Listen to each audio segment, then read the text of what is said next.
The village of Eldenbrook lay nestled between the jagged peaks of the Frostvale Mountains and the dense expanse of the Greenwood Forest.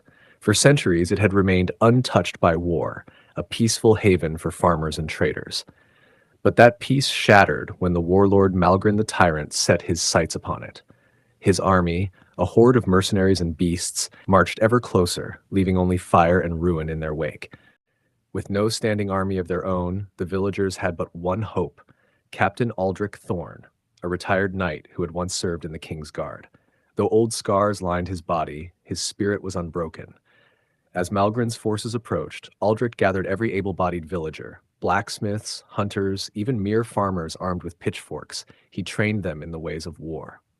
"You are not soldiers," he told them, "but you are warriors, and this is your home. We fight not for glory, but for survival." They reinforced the wooden palisades and dug trenches along the narrow road leading into the village. They set traps in the forest, hoping to thin the enemy's ranks before the final battle.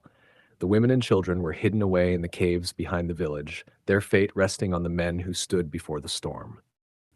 At dawn, the enemy came. The ground trembled beneath the march of Malgrin's army, and the villagers gripped their weapons with white-knuckled fear. Aldric stood at the front, sword in hand, his silver hair blowing in the wind. The battle erupted with the blare of war horns. Arrows rained down, shields splintered, and the cries of the wounded filled the air.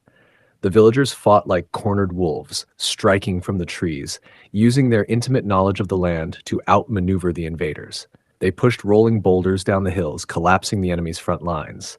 For every villager that fell, 2 of Malgrin's men followed, yet the numbers were against them. As hours passed, the enemy pressed forward, breaking through the barricades. Aldric, bleeding and weary, refused to yield. He met Malgrin himself in the heart of the battlefield, their blades clashing like thunder. "You should have fled, old man," Malgrin sneered, towering over Aldric. "And let you take my home? Never." Aldric lunged, steel flashing in the morning light. The duel was brutal. Malgrin's strength was overwhelming, but Aldric fought with the desperation of a man with nothing to lose. Finally, with a well-placed strike, Aldric drove his sword through Malgrin's heart. The warlord staggered, eyes wide with disbelief, before collapsing. Seeing their leader slain, the enemy forces wavered. The villagers rallied, pushing them back, and by nightfall, Eldenbrook stood victorious. But victory came at a cost. Aldric, mortally wounded, slumped against the village's great oak. As the villagers gathered around, he smiled weakly. "You are warriors now," he whispered. With that, the last knight of Eldenbrook closed his eyes, and the village would remember his sacrifice for generations to come.